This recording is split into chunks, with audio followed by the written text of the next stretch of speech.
새벽빛 묵상 역대하 34장 14절에서 33절. 요시야의 지도 아래 사람들은 하나님을 위해 성전을 수리하고 있었습니다. 돌도 옮기고 나무도 깎고 벽도 다시 세웠습니다. 개혁은 순조롭게 진행되었습니다. 또 성전을 계속해서 복구하고 있었습니다. 그러던 중에 제사장 hil기야가 성전의 금고를 정리하던 중에 여호와의 율법책을 발견합니다. 그리고 여기로부터 진정한 개혁이 다시 시작됩니다. 그 하나님의 말씀, 그 율법책은 언제나 거기 있었던 겁니다. 그러나 그들이 성전을 거들떠보지 않고 또 그들의 예배도 먼지 가운데 묻혀 있을 때 하나님의 말씀도 그렇게 감추어져 있던 겁니다. 전심으로 하나님을 찾은 요시야, 그리고 그의 시대에 하나님의 말씀이 발견되었습니다. 이렇게 말씀이신 하나님은 우리에게 찾아오시기도 하시지만 때로는 이렇게 우리가 찾을 때까지 기다리고 계십니다. 뭔가 하나님에게서 멀어졌을 때뿐만이 아닙니다.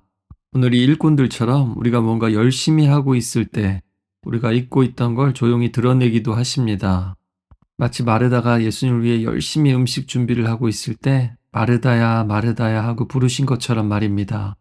우리도 때론 교회 안에서 봉사하고 기도하고 섬기지만 정작 가장 중요한 하나님의 목소리를 놓치고 있지 않는지 늘 돌아보아야 합니다. 이렇게 발견된 율법책은 하나님의 언약, 특별히 그 언약을 지켰을 때 하나님의 축복과 언약을 깨뜨렸을 때의 저주를 담고 있는 신명기 문서로 보입니다. 이것은 그냥 종교 경전이 아니라 하나님과 이스라엘의 각서입니다. 이 사건은 상징적으로 하나님과 이스라엘의 그 첫사랑도 약속도 희미해져 있었음을, 파묻혀져 있었음을 드러냅니다. 그들이 하나님을 찾기 시작했을 때 하나님께서도 자신의 마음을, 그 생각을, 그 언약을 다시 그들에게 드러내신 겁니다. 서기관 사반이 왕 앞에서 그 율법책을 읽습니다. 그러자 요시야는 자기 옷을 찢습니다. 히브리 사람들이 옷을 찢는다는 것은 단순한 감정 표현이 아닙니다. 하나님 앞에서 죄를 직면하거나 큰 충격이나 슬픔을 당했을 때 그것을 외적으로 표현하는 겁니다. 요시야는 얼마나 그들이 하나님의 말씀에 무지했고 또 그랬기 때문에 하나님에게서 멀어졌고 하나님과의 언약을 깨뜨리면서 하나님을 진노하게 만들었는지를 깨달았던 겁니다. 마치 이혼 직전의 부부가 프로포즈할 때의 그 고백을, 그 결혼식에서의 맹세와 서약을 기억하는 것과 같습니다. 진정한 증명과 인정과 회개가 있다면 다시 소망이 있는 것과 마찬가지입니다. 그러나 이 시대에 많은 사람들은 안타깝게도 그것을 기억한다 할지라도 옷을 찢고 마음을 찢기보다는 오히려 그 서약서를 찢어버리는 그런 시대를 우리가 살아가고 있습니다. 하나님과의 관계에서도 이런 모습일 때가 많다는 겁니다. 요시야는 깨달았습니다. 자신이 아무리 개혁을 했어도 여전히 그들이 하나님의 말씀으로부터 멀어져 있었다는 사실을 말입니다. 지난 주일은 종교개혁 주일이기도 했는데요. 요시야는 종교개혁가가 아니라 하나님 앞에 무너진 한 죄인이었습니다. 이것은 사실 루터도 칼뱅도 마찬가지였죠. 정치인들은 늘 외부의 잘못을 지적하면서 이것을 바로잡겠다고 합니다. 그러나 하나님께서 사용하시는 개혁자들은 먼저 하나님 앞에서 내가 잘못했습니다 라고 고백했습니다. 또 다니엘도 나와 내 아비의 집이 범죄했다 라고 고백했죠. 이미 많은 개혁이 이루어졌지만 이제서야 진짜 내적인 개혁이 시작되는 겁니다. 바울식으로 말하자면 율법은 언제나 이런 식으로 작동하는 거죠. 율법은 우리를 구원하지 않습니다. 오히려 우리를 절망시키죠. 그리고 그때 진짜 구원의 필요성을 깨닫게 합니다. 율법으로는 죄를 깨달음이라. 율법은 마치 먼지 구덩이를 비추는 빛과 같습니다. 문제는 율법은 비춰주기는 하지만 닦아주지는 않습니다. 그것을 닦아주는 것은 율법이 아니라 복음이고 그 복음은 바로 말씀이 육신이 되신 우리 예수님이시고 십자가에 달려 죽으시고 부활하신 우리 예수님이십니다. 요시야는 그래서 그 말씀의 뜻을 더 알고 싶어 합니다. 제사장 hil기야와 시아들을 보내서 훌다 선지자를 찾아서 그 뜻을 묻습니다. 예루살렘 제2구역에 살던 여성 예언자였습니다. 여선지자 훌다는 하나님의 말씀을 선포합니다.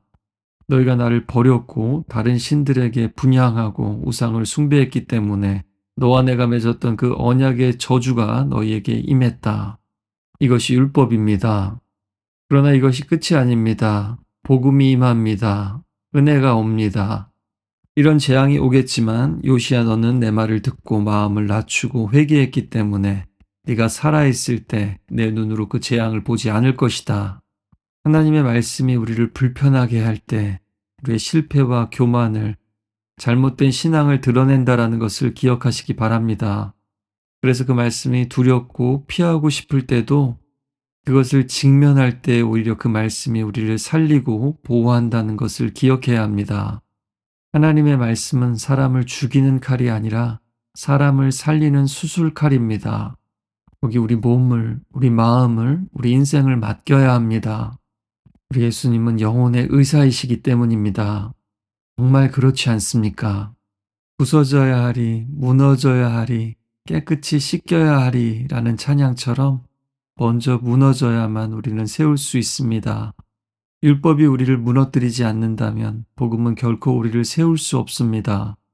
요시야가 성전을 세울 때가 아니라 요시야의 마음이 하나님 앞에서 무너졌을 때, 그 말씀 앞에서 무너졌을 때 진정으로 세우는 자가 되었던 겁니다. 하나님을 만났다라는 것은 이 두 가지 음성을 다 듣는 겁니다. 먼저 이 음성을 듣게 되죠. 너는 추악한 죄인이다. 그리고 나서 다시 듣게 됩니다. 그러나 하나님은 그런 너를 여전히 사랑하신다. 은혜와 진리, 구원과 심판, 사랑과 정의는 나눌 수 있는 것도 대치되는 것도 아닙니다. 이것은 하나님 안에 융합되어 있습니다. 잘 생각해 보시면 이거는 사랑하는 사이에도 부모 자녀 사이에도 사실은 마찬가지입니다. 우리 안에 심어두신 이것이 바로 하나님의 형상과 모양이기도 합니다. 하나님을 닮은 모습이죠. 따라서 하나님의 말씀이 늘 위로만 된다면 어떻게 보면 우리는 하나님의 음성을 진정으로 듣지 못한 것일 수도 있습니다. 들어야 될 말씀을 계속 회피하고 있을지도 모르는 겁니다.